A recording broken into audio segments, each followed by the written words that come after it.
Sometimes you just have to let go and embrace what you've become.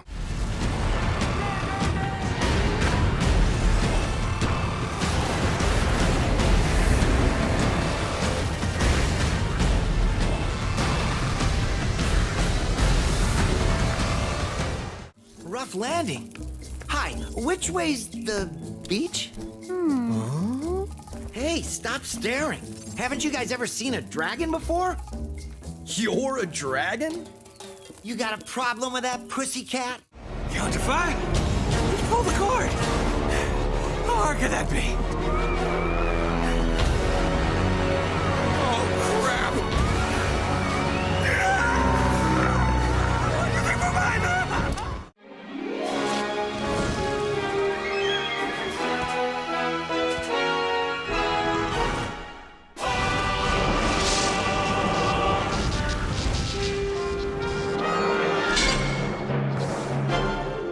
This game was my formal introduction to the world of Nintendo as a whole. I thought Samus was a robot. I had no idea who the Ice Climbers were, and I didn't exactly know how Mario, Link, and Pikachu fit into it all until it prompted research. I played this at a friend's house until I finally got a GameCube for myself one Christmas. I already loved video games, but Melee is what exposed me to the larger industry. It made me understand what it means to be exclusive, to have a publisher. It made me understand what a crossover could be, even if I didn't know who each character was. Melee is a brilliant game because it's simple enough for kids and newcomers to learn, but deep enough of a brawler to land spots at EVO 17 years after its initial release. Any game that can persist for that long has something special inside of it. An amalgamation of thousands of tiny, perfect little things that come together to make one of the most prolific and prestigious games of all time. The speed and ferocity of Melee is something that was never fully replicated properly, never fully understood by the people who even made the game. The epitome of lightning in a bottle, something so genius and so perfectly timed and placed, the feeling of playing it is nearly impossible to recreate.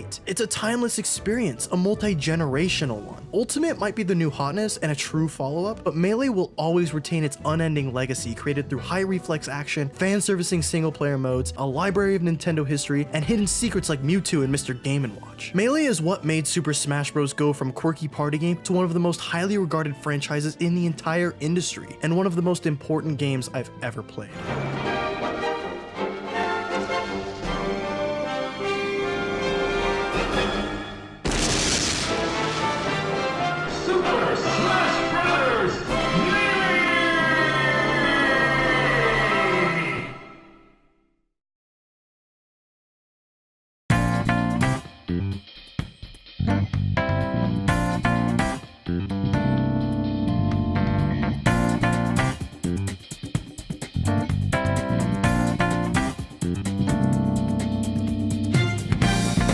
Persona 5 is a game I wish I had played when I was younger. Its themes of rebellion, friendship, and maturity are relevant no matter the age, but I think for anyone struggling with their identity, struggling with personal issues, struggling with any of life's troubles, Persona is a series that can be related to on a significant level. And in my opinion, 5 does a better job with this than any other game in the series. Persona 5 doesn't always nail its mature themes with total grace and respect, but the fact that it even tries to cover some of the social horrors of the world means more to me than anything else. Its relatively realistic depictions of the harsh realities of high school life struck a huge chord in me, going further than any game I had ever seen. Persona 5 is exactly what it tries to be, a statement. It pushes buttons, it made me think about things differently, perceive life differently. Persona 5 combines mature narrative themes with a beautifully unique city aesthetic with a jazzy, upbeat musical score that marks as one of the best ever created. Persona 5 is one of the most visually stimulating games I've ever played, despite its anime art style and simplistic color scheme. In fact, the game shines because of those two things. It works on an anime level because it allows players to enact a sort of wish fulfillment, like being able to be inside and interact with the series. It also works on a gameplay JRPG level with some of the fastest turn-based action ever conceived, flowing like a dance between the flashy overworld stealth and the stylish core gameplay. Everything is consistent. The narrative influences the gameplay, and the gameplay influences the player's perception of the narrative, all with the binding and propelling influence of the game's absolutely stellar score. You'll never see it coming. You see that my mind is too fast for eyes. You're done there.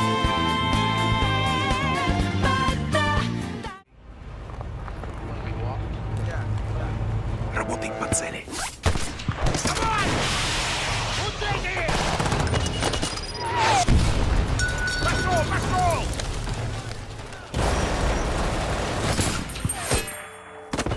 lot of what I said about Super Smash Bros. Melee applies to Bad Company 2. It's pure lightning in a bottle, almost completely non-recreatable. Bad Company was never meant to be a traditional Battlefield game, and the same goes for its sequel. DICE wanted something that worked a bit more fluidly on a console, so they ditched the jets and the giant maps, focusing solely on creating a simple, accessible Battlefield game that was easy to learn and yet retained the chaos and spectacle the series was known for. Non-linear map design, yet a natural flow and structure to the action that made sure everyone was contributing to the action as much as possible. Even with its simplification, it amplified the sandbox nature of the series through even more strategic opportunities through the evolved Frostbite 1.5 engine, allowing players to destroy more of the map than ever before. Entire buildings could collapse, and if the objective was inside, it could be destroyed with it. Everything felt so powerful due to the simplistic nature of Bad Company 2. Vehicles especially. Everything just has way more oomph to it in this game, including its legendary campaign. This campaign has a little bite to it, like it really has something to prove. It had the bone to pick with Battlefield's closest rival, Call of Duty, and it shows in the dialogue and the thematic tone. Narrative aside, the level design is something truly remarkable, something Battlefield 5 even tries to replicate. The levels feel like Battlefield levels should, open, wide open. Open for experimentation, open to search for and to find tools to use. The campaign finds that perfect balance between being a linear FPS while also staying true to what sets Battlefield apart from any other shooter on the market. Almost 9 years later, and no Battlefield game has ever reached the highs of Battlefield Bad Company 2, and that very well may be due to the identity breathed into it by its campaign. They're invading. Sir. No, they're not, sir. We just blew up that fucking ultimate weapon of theirs. P.S. Invasion canceled, sir. Not here. They're coming in through Alaska. Alaska? There are times it sucks to be right.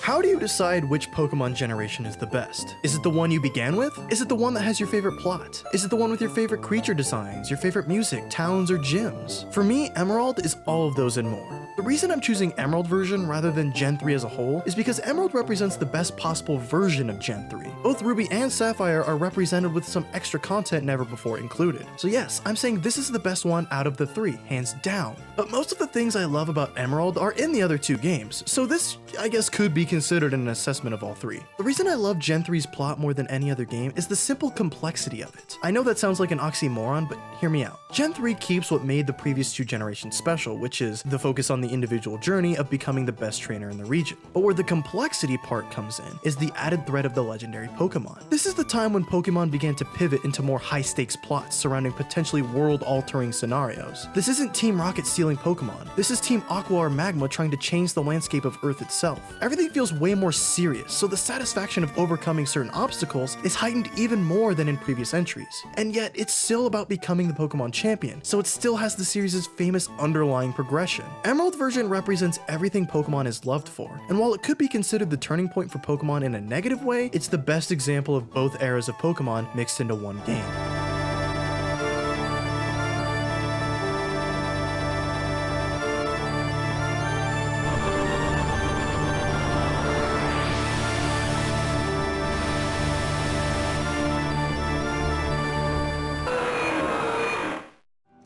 Can't be any worse than in here. Can it? We're shitty people, Joel. It's been that way for a long time. No, we are survivors. This is our chance. It is over, Tess! What are you so afraid of? You're treading on some mighty thin ice here. Video games have been cinematic ever since Metal Gear Solid came out in 1998, and it's not like that game didn't present some mature themes, but gaming as a whole still wasn't seen as a respectable storytelling medium that could handle some of the most intense, provocative, and life-changing ideas that film had been doing since the 60s and 70s. The Last of Us is sometimes referred to as the Citizen Kane of gaming, essentially saying it's one of the most objectively perfect games to come out and modernize certain narrative techniques. But I'd almost look at it as the Clockwork Orange of gaming, something that really makes people think, can they really show this in a game? The Last of Us almost single-handedly made everyone look at video games differently, no longer as toys for kids or a novelty to be enjoyed by a select few, but an industry that can go toe-to-toe with film in terms of artistic value. The first 15 minutes tell the audience everything they need to know. This is going to cross some lines, and this is going to make you sad and uncomfortable. I think what makes The Last of Us all the more impressive is the studio it's from, Naughty Dog. The men and women who made Crash Bandicoot, Jak and Daxter, and Uncharted. The studio wasn't known for anything other than pulp, widely accessible adventures with some goofy charm to them. The Last of Us was a sign that this studio was capable of just about anything they set their minds to, and a sign that gaming would never be the same after it. 15 minutes was all Naughty Dog needed to change the industry, but the entire experience is packed with rule-breaking moments that shook the entire foundation of what could be done in a game, something that could only have been possible with that team in that moment. A perfect moment in time. You make every shot count.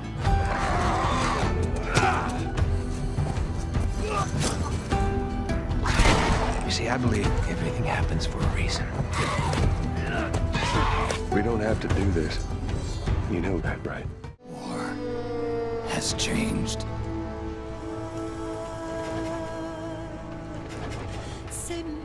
It's no longer about nations, ideologies, or ethnicity. It's an endless series of proxy battles fought by mercenaries and machines. War and its consumption of life has become a well-oiled machine. Time in, time out, I hear the same thing about this game, that it's only good if you've played the other games in the series first. Well, guess what? This is where I began my journey with Metal Gear Solid, and it's still my favorite. I only knew who Snake was, and that was about it. And yet, it still managed to impact me in ways other than fan-servicey payoffs and small nods to previous games. No, what impacted me was the sheer style and satisfaction of it all. I honestly can't even remember the first time I played it, but I still can't forget the first time I saw Raiden and Vamp fight, or the intense conclusion of Snake and Liquid's rivalry. Even if I didn't understand most of the callbacks or references, I could still latch onto the magnetic personalities of MGS4's core cast and the flashy action from the cutscenes. What elevated this game even further was the stealth gameplay. I hadn't experienced anything like it up to that point. It's somewhat hard to describe, that feeling of carefully sneaking through a Middle Eastern city, checking each and every corner and finding new ways to get to where Snake needs to go. It has to be felt, and it has to be appreciated in the moment. Pulling that trigger means something in a game like Metal Gear Solid, and Guns of the Patriots adds more impact to every action because it nails the weight and chunkiness gunplay in a game like this should feel like. Going back and playing through the previous entries did add a lot of context to the situations in MGS4, so I could fall in love with this game even more after coming back to it. I have a very unique relationship with Guns of the Patriots, and that's why it ranks so high. I never bought into the mentality that it's more movie than game, because even if you believe that, it's still a damn good movie.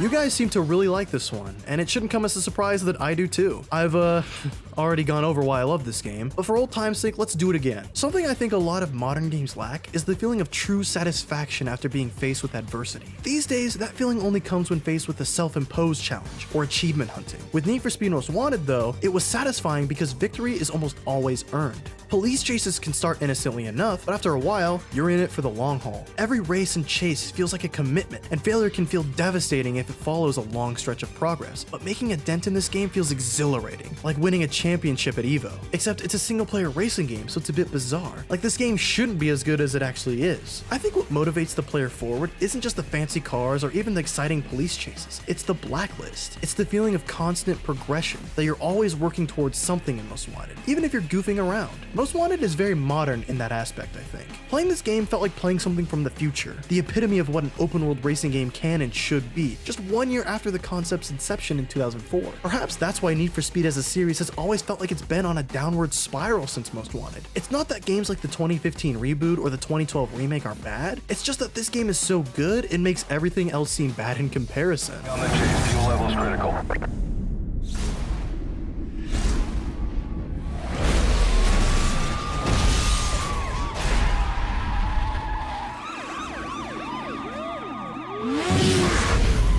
Target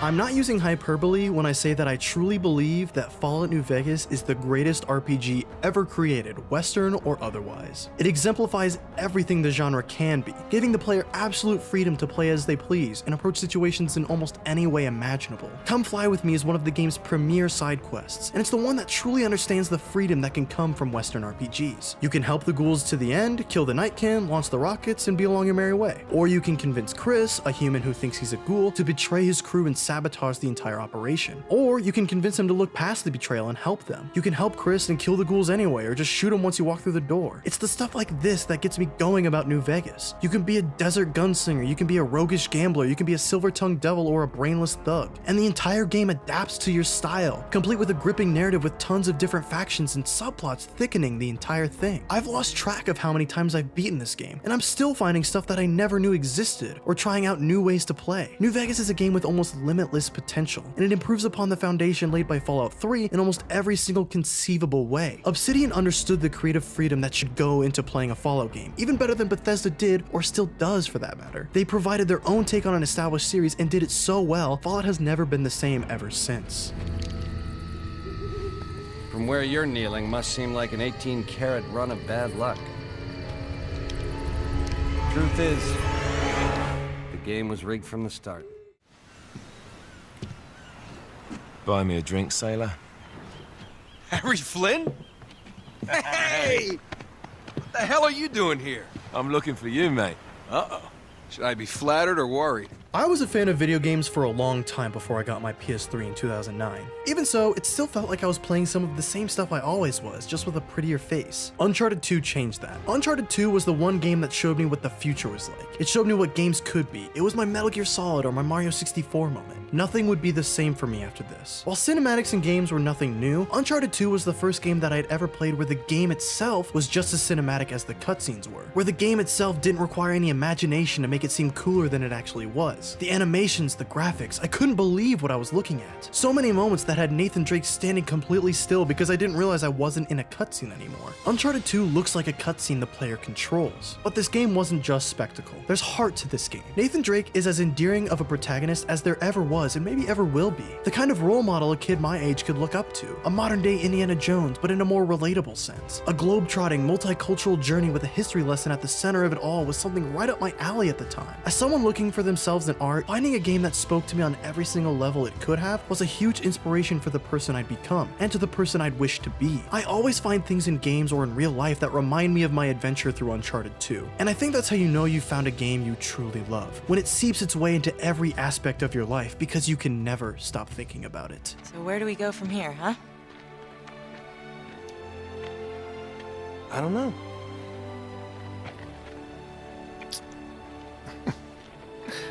I haven't thought that far ahead. Of course not. But then again, neither have I.